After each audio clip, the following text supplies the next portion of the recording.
All right, welcome everyone. My name is Godfrey Chaze from Uganda.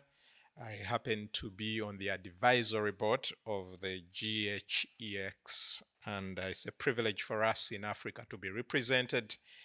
And it's great to have all of you in this workshop where we're going to look at strong families, make strong communities, and strong countries.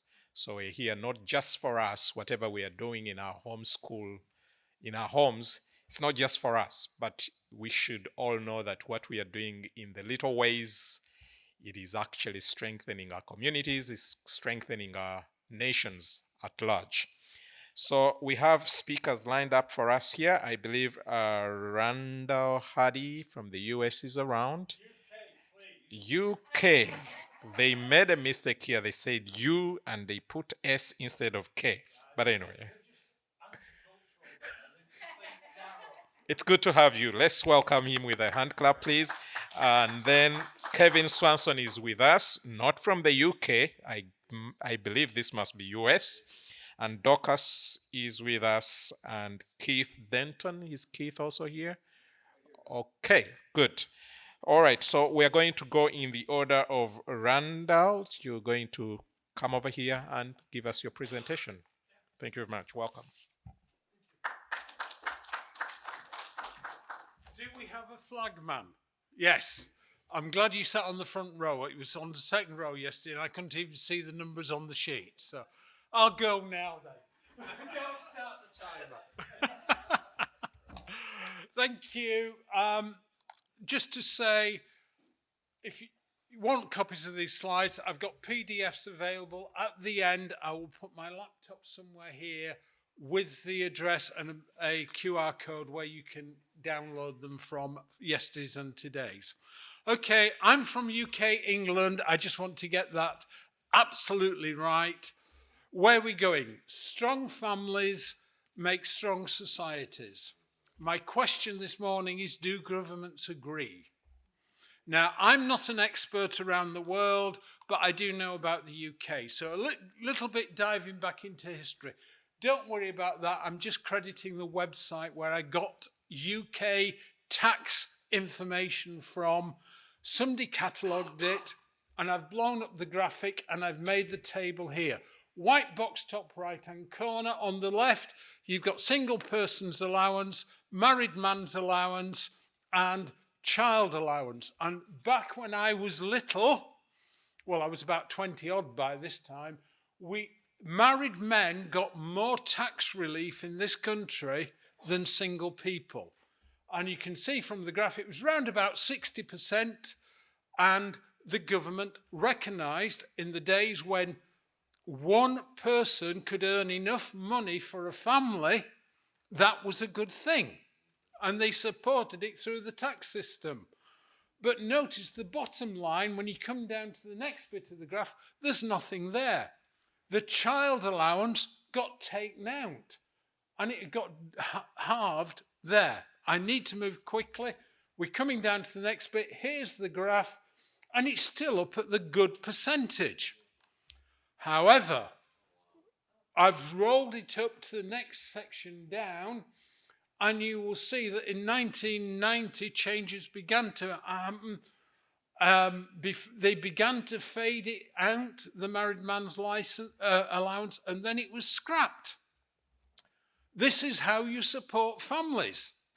You take it off. And I believe these historic changes to the tax system disadvantage families today, including the majority of home educating families in this country. Let's go a bit more recent. You do know, you are visiting us, we've just had a general election. Okay, the page on the left is just where I got this information from. Above the blue dotted line is all the parties that had more than 100 candidates, apart from the red one, which was all the aggregated independents. Those are the 7 parties that did, and that is my estimation of where they lie on a left to right axis. Socialist, that side, conservative, not party, but conservatives over on this side. Okay? That's where they're like. Now, two of those parties said very similar things. Strong families are the bedrock of a thriving society. Another one said, at the bedrock of society is the working class family.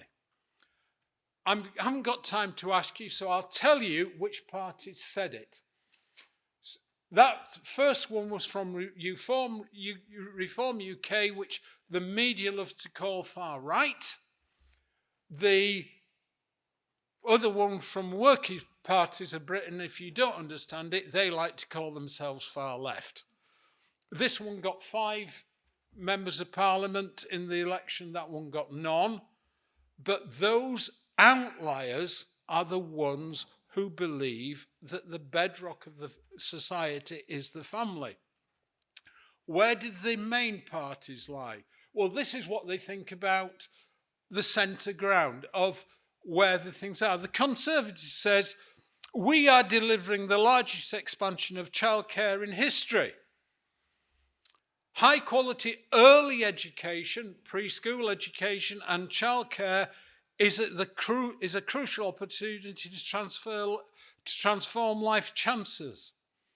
Flexible, affordable childcare and early years education is a critical part of our economic infrastructure. They believe the best thing for family is to rip it apart as soon as the child's old enough to be able to breathe without its mother. The promotion of state-funded childcare disadvantages families today. It also undermines those who elect to home educate their children. Now, I want to move on. My thing is that families are far more important than governments. And why do I say that? Because I'll tell you this. Governments do not fight for justice. Families do. If you take anything home from today, that's what I want you to remember. Governments do not fight for justice, families do. My evidence, we've had a series of scandals in this country, not just about home education, but where government bodies have resisted giving justice to citizens. First one, there's many, okay, is what's known as the Horizon Post Office scandal. I'm sorry if you don't know about them, but I'll tell you about them later. Then we had infected blood given to given to people, transfusions, that's the word, and that was there, right? We also had this thing about mistreating immigrants who came to this country, called the Windrush thing. And going back a long way, the biggest fight has been by the families of, and notice this one on the right, sorry about the quality, but going back there, the picture of the headlines in there. Finally, the Hillsborough families know the truth. The families fought for justice. We've had problems in the National Health Service, too many to mention. There's 2 of them. We've had problems with children's services, police and local authorities not stopping child grooming gangs. Known about it, shelved it. It has been the families who fought for justice.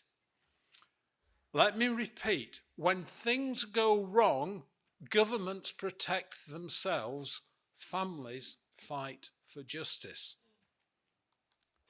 In England and other parts of UK, recent years have seen a significant growth in the numbers of children being electively home educated. The state, as we've been saying, wants to reverse it, but they will not face up to what is driving it. Essentially, schools are failing to provide many children with a suitable education, and therefore families are saying, we're not having that. There's lots of reasons. I can't read them all. They're there. Bullying, problems with special needs education, well-being, and so on. There's a lot of reasons that's driving this. The latest one came out yesterday. Our new Labour government is promising to put VAT on private school fees. Hot off the press last night, I came across an article where somebody's done a deep analytical dive into Google search stats. And since Labour won the election, searches on please tell me about homeschooling, home education has gone up 300%. Right? Government policy is driving people out of schools, and they want to use strong arm tactics to drive them back there. The state's only response to parental rejection of its school system is to threaten us with fines, imprisonment, and families in Wales and England know that. It's becoming clear that strong families are the only ones who will be able to resist the pressure to conform. Now, we have witnessed several generations of parents in this country who've been seduced to think the state should fund childcare and education. And what they've done, they have now surrendered their parenting responsibility to the state and its employees. Home educating parents are amongst the few who have resisted this drift in this country. I want to finish with this. Can they now inspire others, parents, to take back their parenthood? I'll leave it there.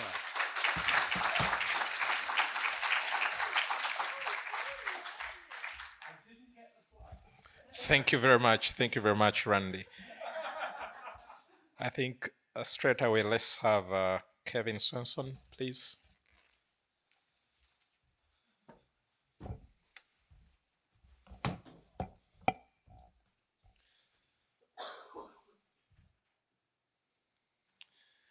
Thank you.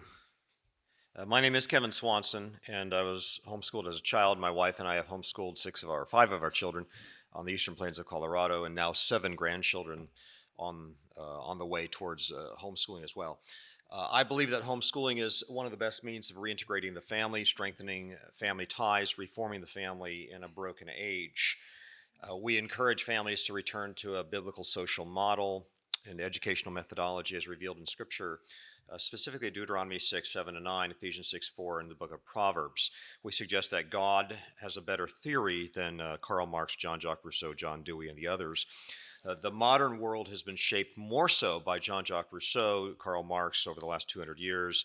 We question the wisdom of the Communist Manifesto of 1848, stating, quote, replace home education with social.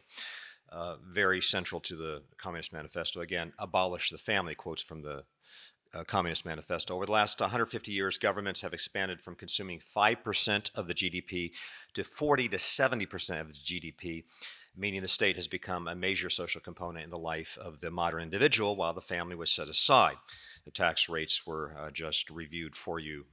The state has become this major social component, and modern economic systems removed both fathers and mothers from the home, and the state assumed ownership of the children in the 19th and 20th centuries.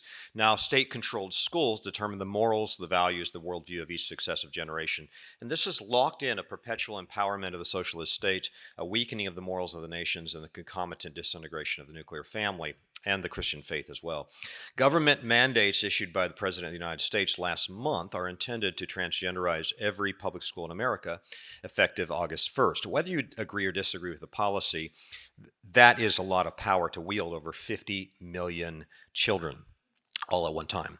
The nuclear family has already experienced significant disintegration. The weakest families in the world today, based on single parent rates, divorce rates, and a few other metrics, are the US, Sweden, and Russia.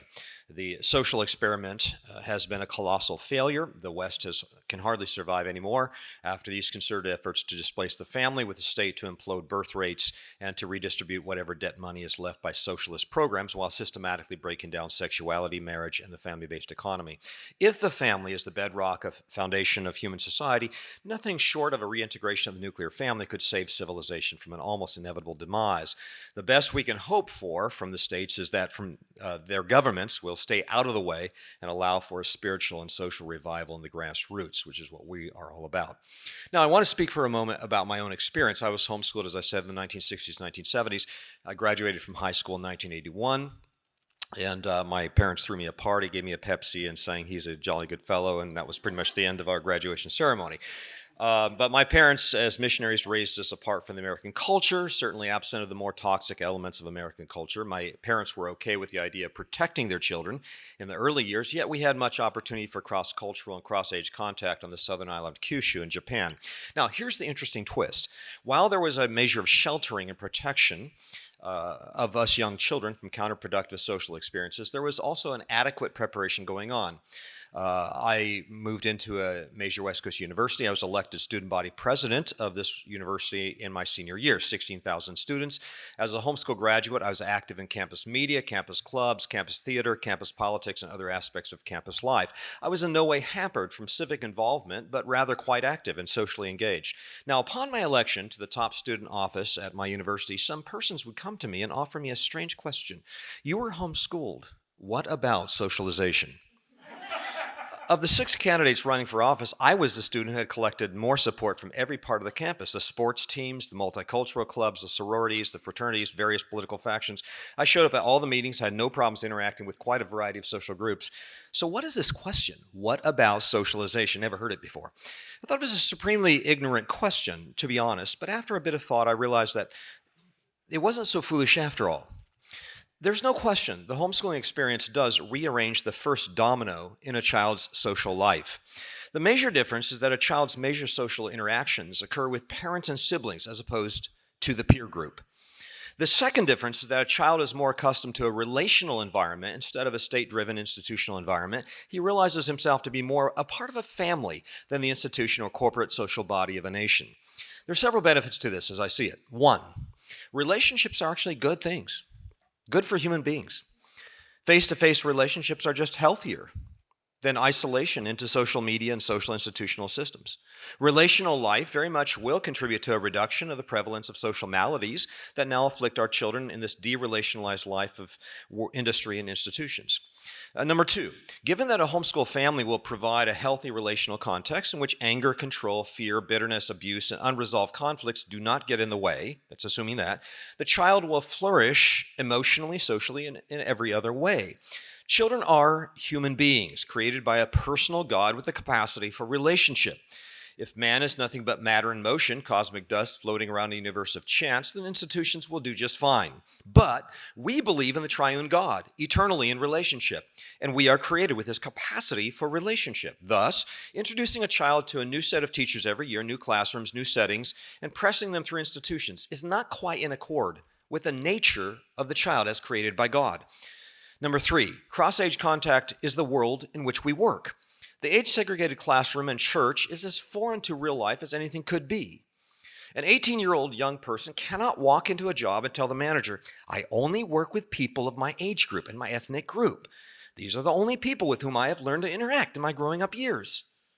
They'll say, I have one opening for you, and please close it gently as you leave. Actually, the church is intended for cross-age mentoring, older women mentoring younger women, older men mentoring younger men. Without this, we must deal with the problem of perpetual adolescence, the delay of maturity, the delay of marriage, and as Newsweek magazine covered the story a few years ago, 70% of young men in America are not grown up by 30 years of age, up from 30% in 1970. Number 4. Proper training in real social skills, conflict resolution, character, is of tremendous value to every level of society.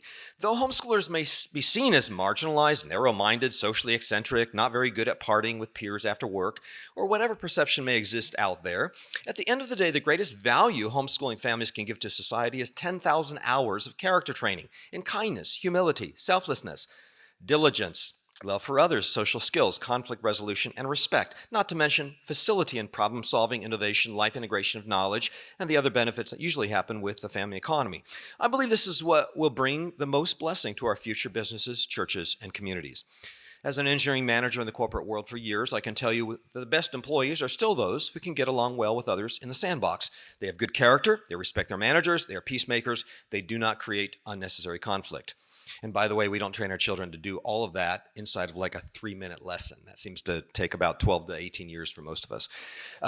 Peer culture also implies popular culture as the leading cultural force in the lives of each successive generation in the modern world. Revolutionized popular culture, peer influence, and age-segregated schools have increasingly displaced family culture, traditional cultures, and church-influenced culture in most developed nations.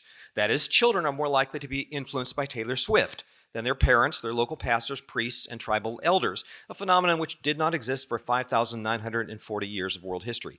These are extremely powerful forces that have radically changed our world. Popular media and peer culture is far too toxic and counterproductive. 30 years ago, families watched television together in their living rooms. Their kids couldn't haul the television set into some isolated area like the bathroom. That would crush them to death. They were 400 pounds. Consuming media in isolation was far less common. That has all changed in the last 10 years with the introduction of the smartphone. Media has become exceedingly dangerous in both mode and message. Today, conscientious parents can control the media in their own homes, but they cannot control the media used by the peer group on the playground or at the shopping malls. Homeschooling is fast becoming the best and only option for families everywhere around the world today. Our organization conducted a study about 10 years ago with the assistance of Dr. Brian Ray called the Gen 2 survey, in which we surveyed 10,000 millennials and their spiritual journeys. These were all millennials raised in Christian homes who had attended public schools, private schools, Christian schools, and homeschools. For inputs, we looked at their church experience, we looked at the method of education used, their cultural experiences, their relationships with their parents at 16 or 17 years of age. For outputs, we looked at their involvement in church, their sexual lives, their beliefs, and other effects tied into their faith. Briefly, here are the results. Cultural inputs and church was actually of little influence on the spiritual direction of those surveyed. Method of education, homeschooling especially, not so much Christian schooling, but homeschooling was a significant factor. Christian schooling didn't do much for their spiritual well-being. Now, the most significant factor for carrying on the faith and values of parents was that relationship with parents at 16 or 17 years of age, but only for homeschooled children. Relationship with parents for the conventionally schooled children was much less significant. But the homeschooled child that rated relationships with parents as very good were almost 3 times more likely to remain in the faith. The conventionally schooled child only 60% more likely to remain in the faith. Conclusion: strong families will produce strong churches and strong businesses and a strong community. So if anybody is interested in retaining a church in the year 2045, family discipleship, family relationships, family-based education will be of some value. I believe this principle applies as much to Africa, Asia, and South America as it does to the States. Well, thank you very much. Also recommend my book, Epoch, for anybody interested in a little bit more of a conversation on the subject. I didn't tell you that Kevin Swanson is a broadcaster. So thank you very much. That was a sneak peek into Generation Radio, which you are listening into. Thank you. Dorcas, could we please have you over? Dorcas Ross, please come and make your presentation. Thank you, Godfrey. That must be a new record. Okay, I feel really honored to be here with you. I will stand up for the picture. Keep pointing. I come from Bolivia, which is in the heart of South America. And I want to just remember as to begin what this section's description. It will give examples of how home education movements have affected or are affecting their nations, and how home education communities are changing and reclaiming spaces of all kinds, physical or legal, in media or municipal governments and though. So, to the task at hand, I want to share with you some examples of different countries doing precisely that, and hopefully you'll enjoy them. This is Zapopan, Mexico, and the home education community restored and rehabilitated a public space for the neighborhood. This was a wasteland for years, and the home education community took on the task of cleaning up the area, which lasted months, and then asked the city council to put a fence and fix the toilets and stuff, and provide street lighting. These are the people very aware of environmental issues, and the former home-educated child organized a small business market to buy and sell organic products to the community. That's the first picture. And they use that space once a month, giving the entire neighborhood a first change place and job opportunities for all small business owners, including children. The name of the thing is Mercadito Toca. And the second picture is where they held their national home education conference last year. They had it in the park. Last year in Brasilia, I think I have them mixed them. Oh, sorry, I don't have the picture for Brasilia. So sorry.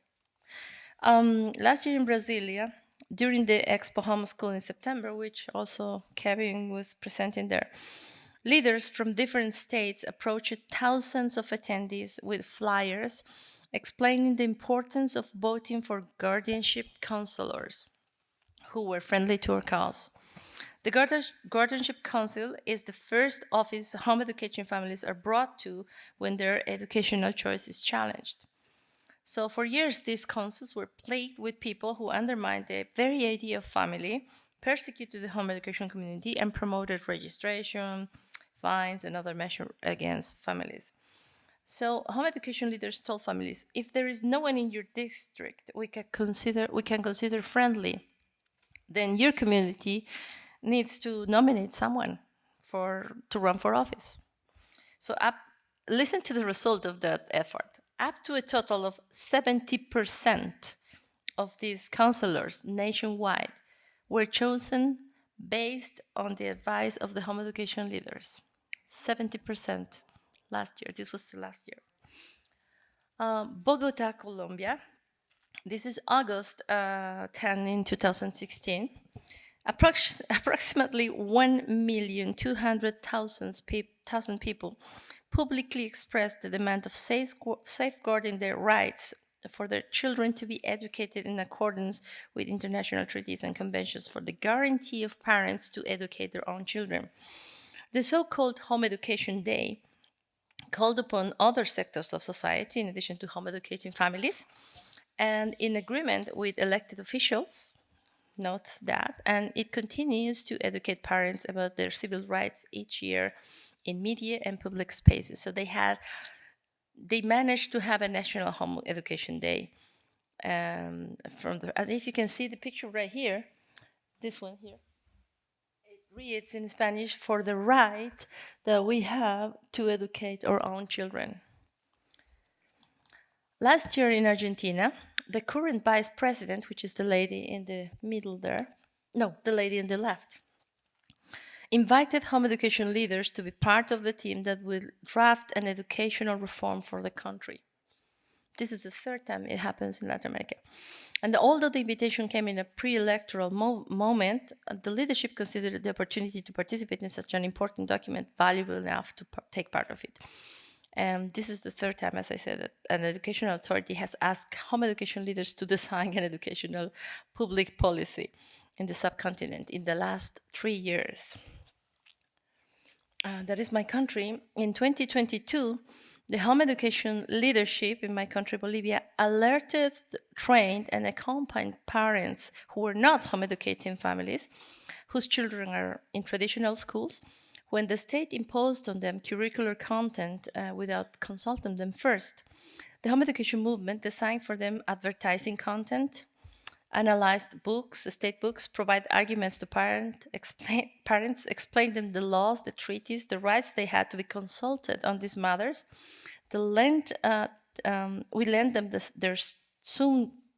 our Zoom chat room for national calls and for training other families, drafted the statements with them, press releases, newspaper articles, outline communication strategy to help parents deal with journalists and media, train them to give interviews, and join them in the street demonstrations and WhatsApp group to coordinate actions. Some of our home educating parents are still part of their WhatsApp groups in order to just pass on information. And more than 1,000 families joined their page in social media in less than 3 months, and they're still fighting. All of that happened in Latin America. And I wanted to show you something from United States. This is an American home education leader, and look at this pic. It says, the death of democracy is not likely to be an assassination from ambush. It will be a show of extinction from apathy, indifference, and undernourishment. She's quoting Robert Hitchner, but this is a home education page. That's very political, wouldn't you agree? This is the type of content that home education leaders share. All the time, home education leaders gather to discuss pressing issues such as educational policy making, freedom of expression, educational choice, parental rights, civil liberties, influence of technology in the learning process, child development and maturity, to name a few along thousands of other issues we discuss. We are not playing around. Home education leaders are planning 10, 20, and 50 years ahead. We're part of continental think tanks and around the globe groups that seek to protect the very notion of family and children's well-being. Our leaders enter war zones and train other countries where family is a dangerous concept and home education is punished with jail, time loss, or loss of parental rights too. We're intentional in doing this because we understand that strong countries cannot simply pop up of a void. Families need to be strengthened in a nation if they're going to be strong enough to not to relinquish their freedom. We're not politicians, partisans, problem makers. Well, some maybe. We're people that believe in families as a model given to humanity for their own good. And we have come to understand that clearly home education is a strengthening power for families. Home education parents are, to quote our friend Mike Donnelly, are the ninjas of human rights. Among home education leaders are the most involved, informed, and inspiring leaders in human rights defending. There's you, Randall. Because when a father learns, exercises, and defends his rights, refusing to give up his children to the state, this usually affects his very way of conceiving the state, family, and future generations. And that father or that mom investigates, informs, and includes others in this movement. So the macro results are flourishing civil communities, educated and courageous leadership, and strong and resilient citizens. I just heard that you have here in UK. There's going to be something of a simulacrum that you're being told to gather staff, and they're going to be something of a flawed rehearsal that is part of a large design program of the government to form resilient citizens, to be prepared for disasters. Yeah, there's a program, the 10-year program from the government to raise resilience in citizenship. Well, this is a way where how resilient citizens are formed. Home education does really work not only for families, it works for communities, it works for countries, and it works for the next generations to be raised as strong people. So, thank you. Thank you very much, Dorcas. As you prepare your questions, let's have Keith Denton present last, and then all of them will come to the front so we can be able to interact with them. Thank you, God.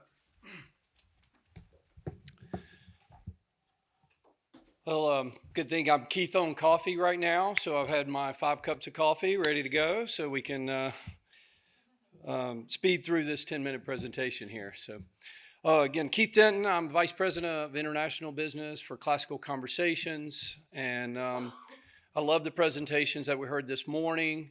I'd like to speak today on building a strong foundation for our home education using a classical Christian approach.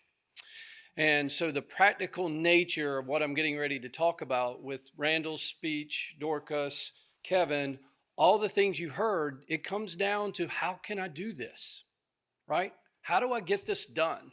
At the end of the day, when a parent is interested in home educating, how does it really happen? And so I want to dig into that a little bit of how we do it through a classical Christian model. And so I think I can use this clicker thing here. There we go. So first of all, let's talk about how we're trying to change the way that people think through the classical education. So we're starting with the big ideas here. And, what is the purpose of education? What is a great education? What is your family's goal for home educating your children? These are all big ideas that we're trying to get out there and trying to wrestle through. And we love wrestling and asking great questions.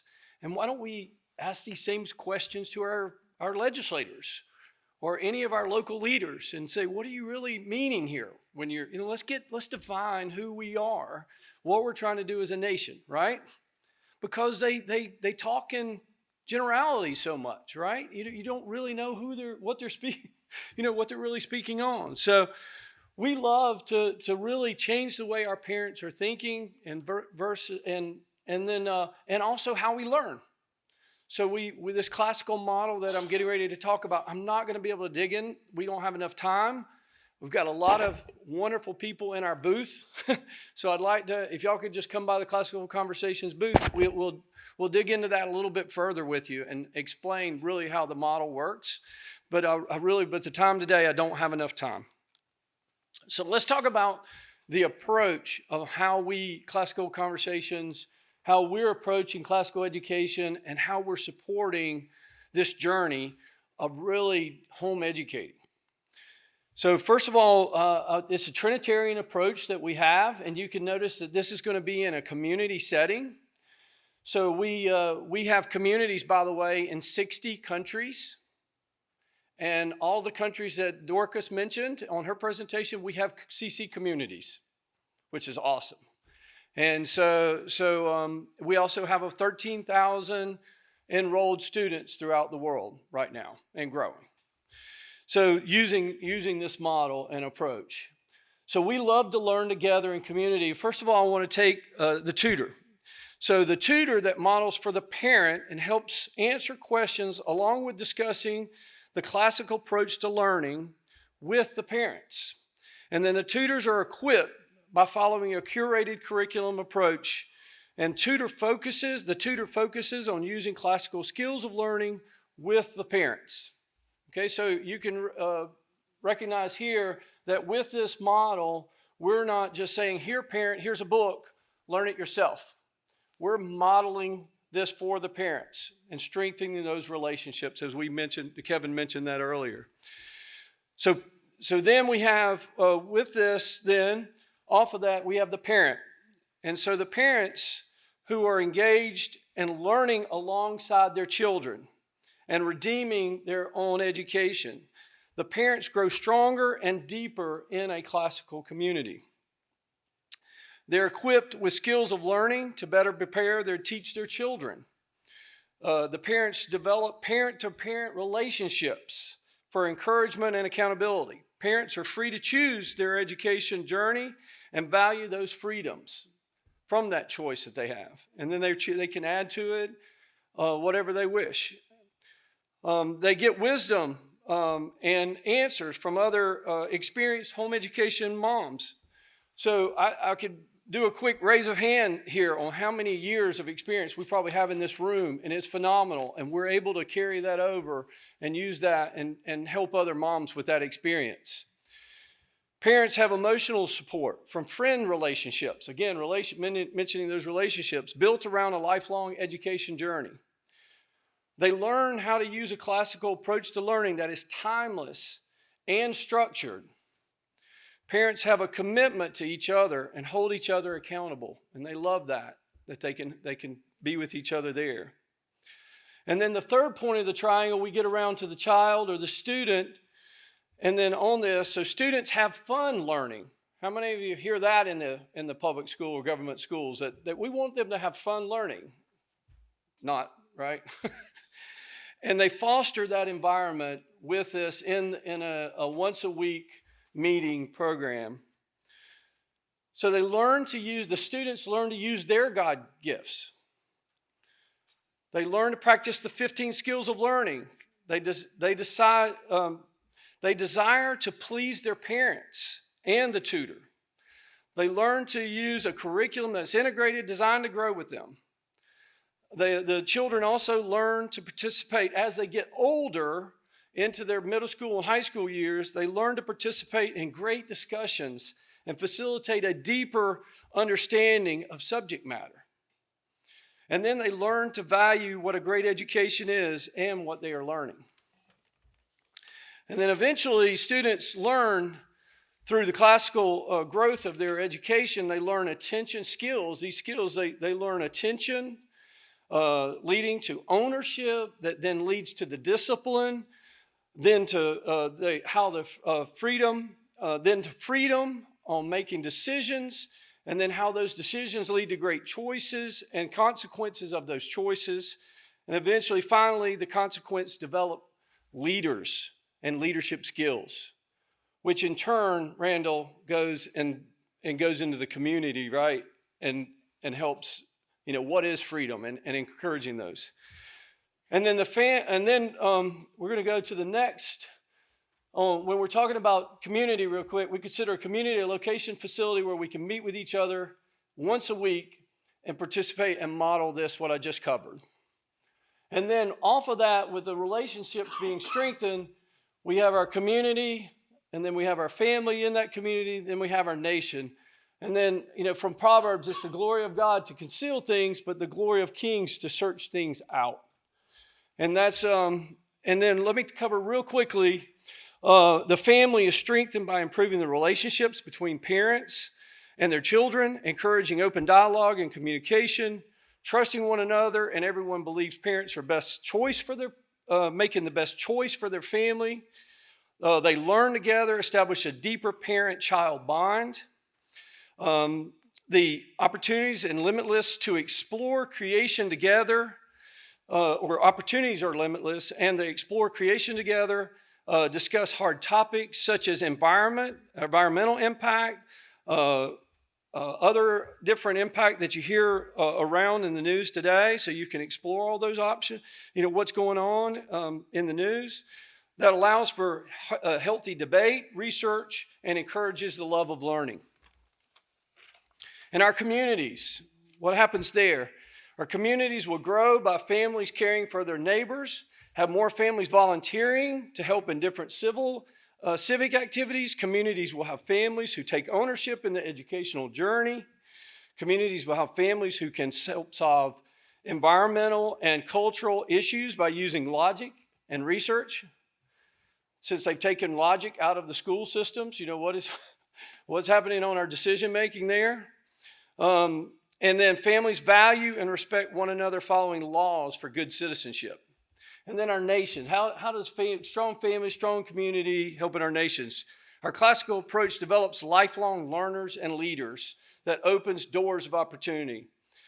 We'll have future leaders who will be able to think and discern truth along with communicate clear vision for the future. Nations will have families less dependent upon the need for government funds. More communities will be able to understand social and environmental impact on the country.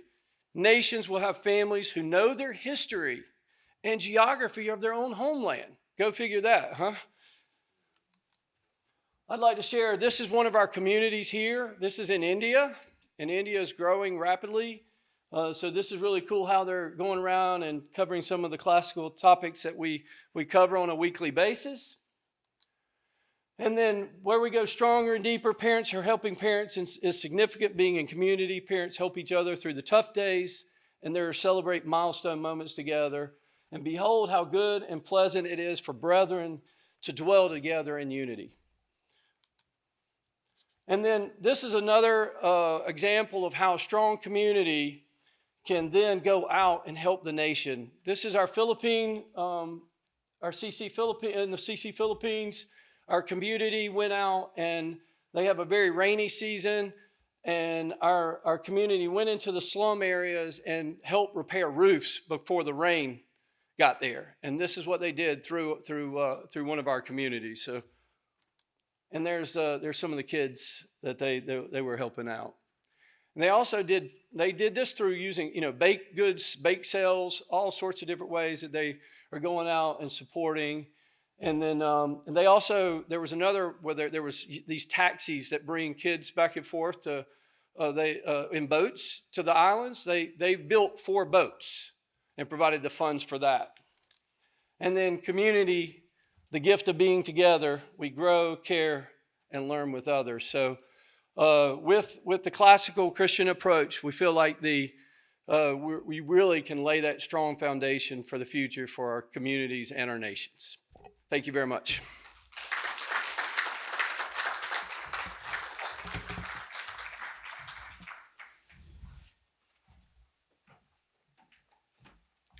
very much. Let's have 4 of them up here.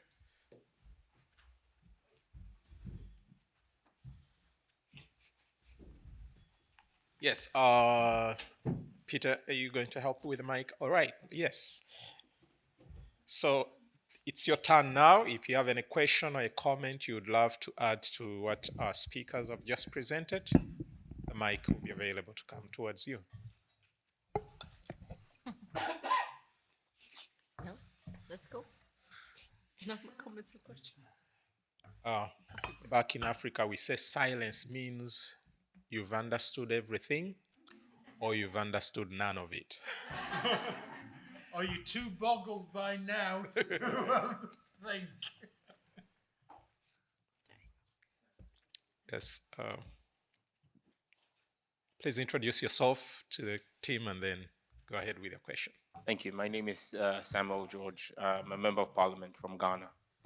I just wanted to find out how do we get the government, with all of its power, to accept the Christian worldview without being confrontational? Because the government is responding effectively to an agenda, be it the woke agenda or whatever agenda it is. The agenda here from this conversation is that we must have a Christian worldview agenda as well. How do we break through the red tape of government bureaucracy without it being confrontational and going up against what you call the might of the state? Thank you. Can I take that one first? Yeah, please. Because I think I've probably got the outlier view here. I believe we've got to be able to communicate biblical truths without using biblical language. Now, I feel certainly in England, in the UK, amongst home educators, the Christian home educating world doesn't understand how important that is, even amongst home educators in this country.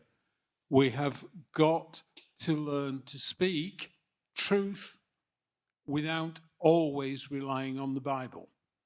If you look back at Jesus, his parables do not very often quote the Old Testament. He talks in everyday language.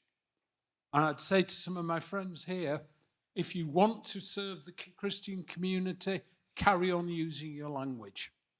If you want to serve outside of the Christian community, change your language. Paul said, I become all things to all men that I might win them for Christ. Going down this route is the long way of winning them for Christ. But actually, some Christian language puts a lot of people off. And they judge us before they hear what we have to say. Thank you very much. Anyone else? Want to talk? Samuel, it's good to see you. I'd love to talk to you later too. I think the way we're trying to engage is, I love the question that you asked the other day about educating the government officials. And I think where they have a sense of unknown, what is a home educator? And really getting them to really fully understand who these individuals, the families are, what they're trying to do, that they're not trying to be someone that's taking away. You know, they're not losing anything by allowing parents, they're actually gaining.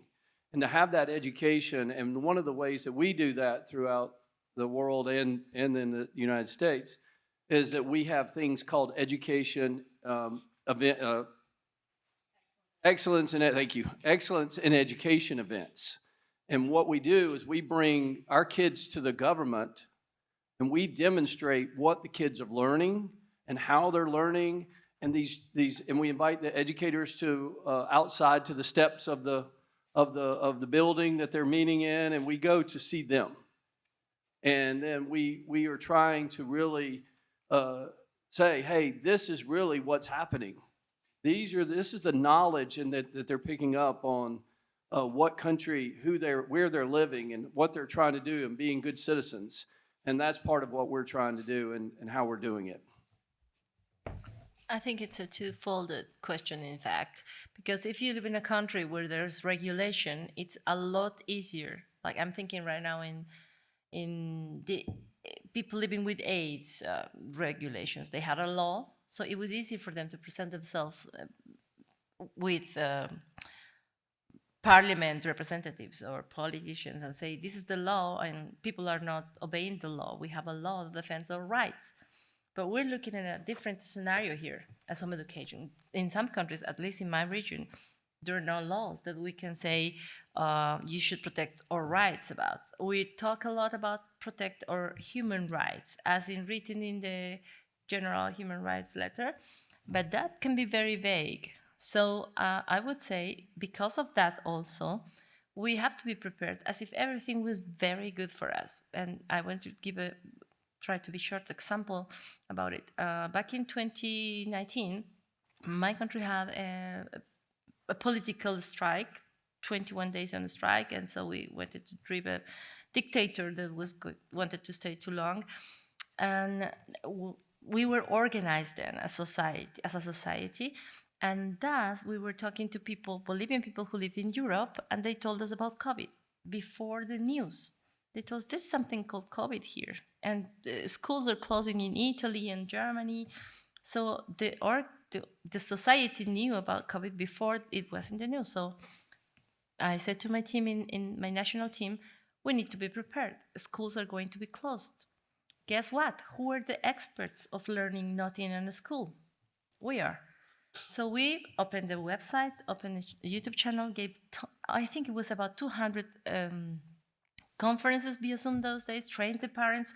Our main message was, you can do it. If we can do it, you can do it. Because our biggest fear was that parents were locked down with their children for 3 months and came out hating them and say, please, Mr. Government, you take care of my children. I can't stand them. Or that government would afterwards say, no, we have looked at the results of you being with your children, and this is a disaster. We have to take care of them. So we looked at what could happen 2-3 years after lockdown in COVID. We prepared for it, we acted on it, and then what happened is that since we were ready, we had slides, we had trainings, we were ready for it. When the time came for the government to be in problems, and they were taken to a zoo because of the political crisis, and they had to present a public education policy, they called us and they said, can you give us a policy? Do you have an education policy? And we had one. We had finished writing that one in my computer in 2 days. So the educational policy that was on site and on place and approved due to the conflicts was written in one home education leader's house because we were ready.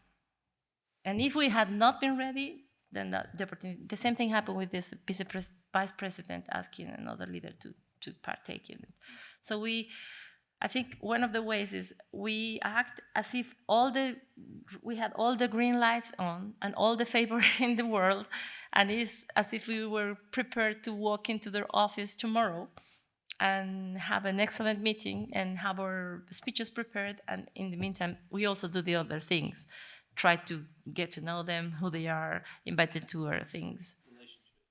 We also do that. The reality of what we're dealing with in the Western world is we live in a post-Christian, anti-Christian age. I mean, that's the reality. It's anti-biblical, anti-Christian, post-Christian.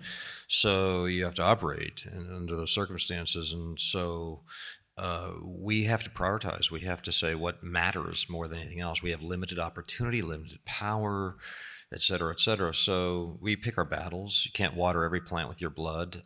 We think family freedoms, parental freedoms are really, really important, really basic. So we've moved, I guess, all the way to our 5-yard line. We're working off of parental freedoms. Now, I live in a state that is moving blue, which means that, we're increasingly post-Christian. And it's a difficult, when you're moving, when you're sliding, when you're losing ground, it's hard for anybody who appreciates freedom. Doesn't really like socialism that much, just wants, freedoms as defined by biblical standards and like that. We like that. So we pick our battles, and we actually find that, yeah, the language is important.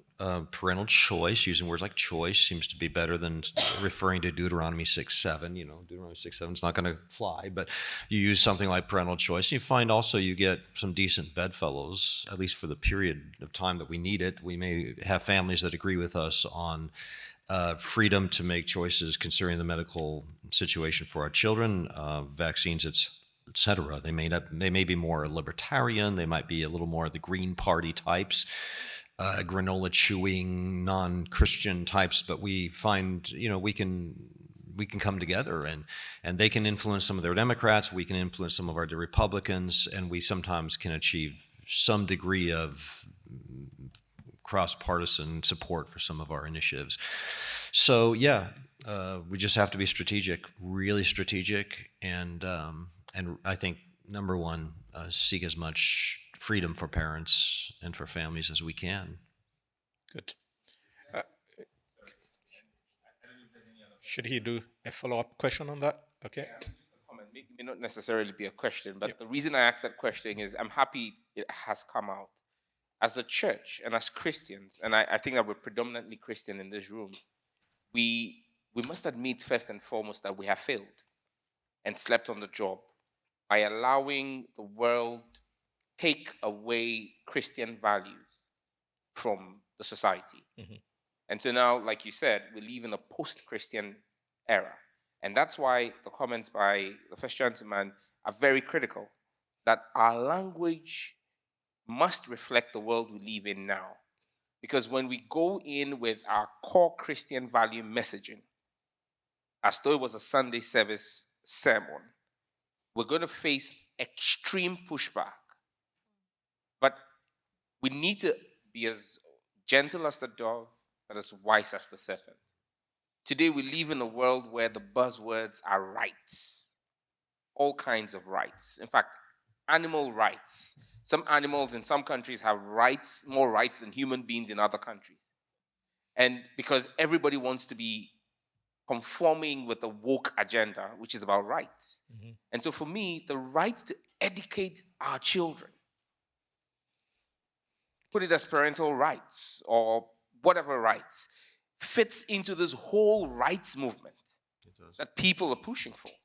And so if it's important that we know what the end goal is. Mhm. If the end goal is to get the rights to educate our children, it doesn't hurt, even if we're in the majority, to make ourselves a minority to get acceptance, because it looks like the agenda of the world today is to give rights to minorities. Mhm.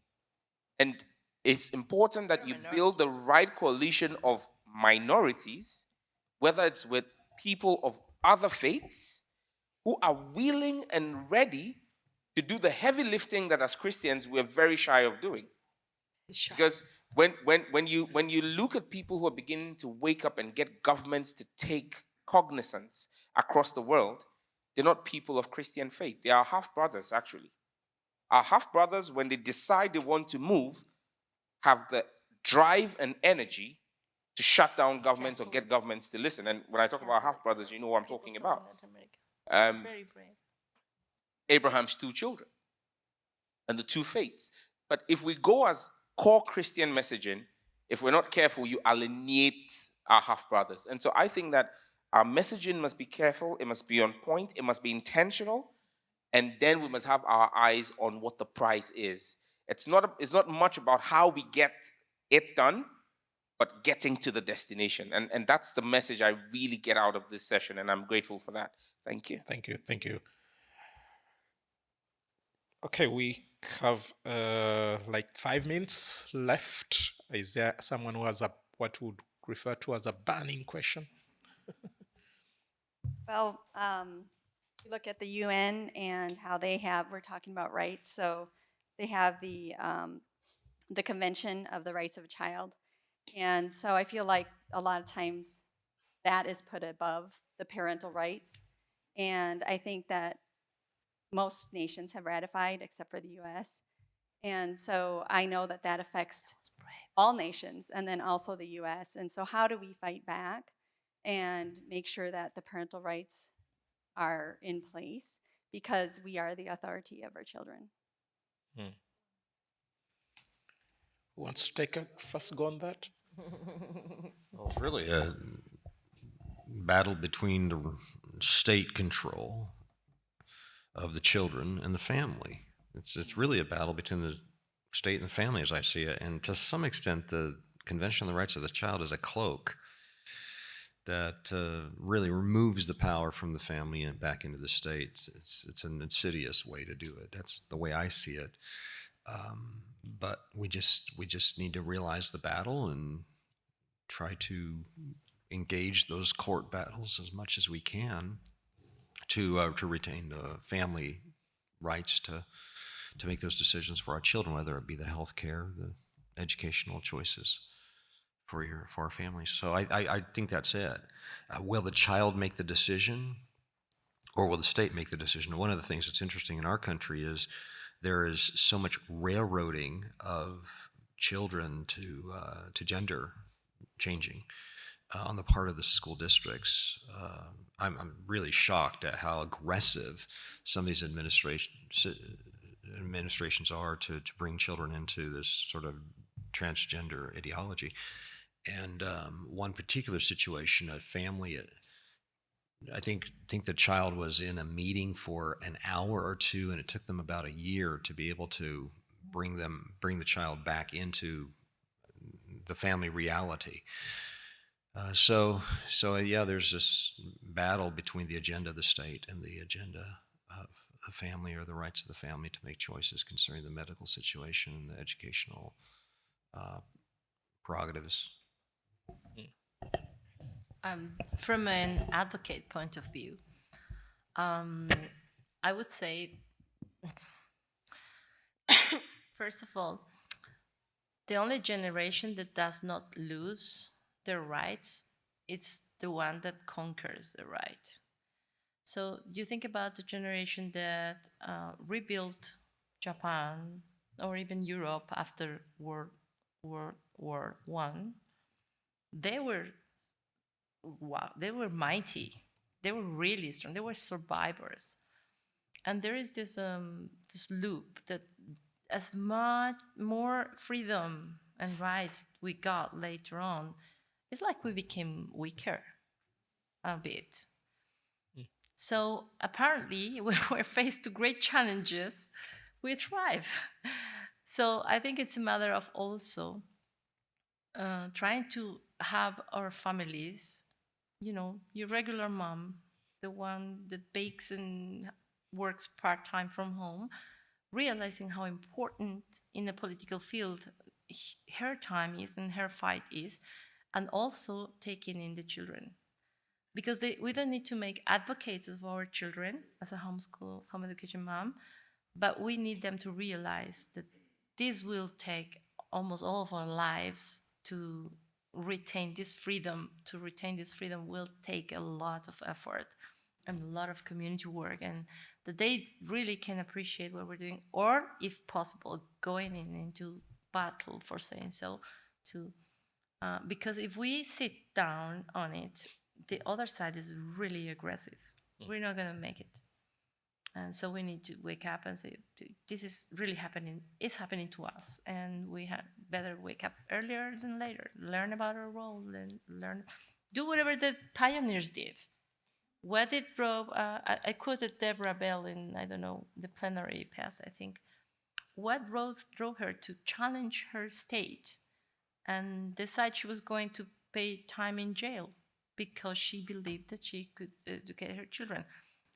I don't know, interview them, ask them, read about them, maybe write about them, because we need those lessons back. We'll probably be in the same situation sooner than later. Thank you. Do you want to do one last comment, Yeah, just please? the general makeup of the UN Council, probably that developed whatever. Do you think they had 10-year-olds developing that? I mean, just go. Yeah, exactly. It is a state. It is a control situation. Every government, you're not seeing 9, 10, 12-year-olds running the governments of the countries, right? So the rights of the children, what is their perspective what is their worldview at that age? What kind of decisions have they been exposed to that they're going to start making their own decisions as a child? That's just these kind of big, larger questions I think we've got to have conversations on. Again, defining your terms. What is the role of the family with their, the parents and taking care of their children? Whose responsibility is that? Getting back to the basics of just the building blocks of society. And they really, that kind of language usurps all of that, right? It really goes and says who's responsible for these children. And it shouldn't be the UN, for sure. Leslie. Exactly. Quick comment from me. Just to go back to my presentation, in there was a principle from the law, the Old Testament law, about families fighting for justice. If you go back to that, you will notice, you look at the law, and who avenges the death or the murder of somebody, it is a member of the family, not the state. That is a bit of biblical truth, but not in biblical language. I'll give you some more, but if you want to unpack this one, you're going to have to talk to me. I believe the answer to this, and I believe God's put it on my heart, is that home educators, amongst others, need to raise up global awareness amongst families to stand up and simply say, you are not doing this to our children. And I believe there is biblical precedent for that, but we have to tie it together because more and more outside of the USA, home educators are not Christians. And we've got to speak their language. And I am saying to parents now in this country, are you willing to stand up and be counted? I said to a education committee inquiry back in 2020, they're complaining about irresponsible parents. And in a response, I said this: the best way to make people irresponsible is to take their responsibilities away from them and give them to the state. That, I put to you, is an argument that ought to be amplified around the world. The governments today are making irresponsible parents. Mm-hmm. Thank you very much. I'll close with these words. It's clear that home education is a strengthening power for families. Home educating parents are the ninjas of human rights, like it has been put for us here. Home education leaders are among the most involved, informed, and active leaders of human rights movements. It's not surprising that this has cascading effect on communities and nations. When a father or a mother learns to exercises and defends his rights, refusing to hand over his or her children, this usually affects his and her very way of perceiving the state, the family, and future generations. As that parent investigates in this way, it informs and includes others in this movement. Let's appreciate our panelists for this afternoon, and thank you everyone for turning up. I think we are off a good lunch this afternoon. Yes. Thank you very much.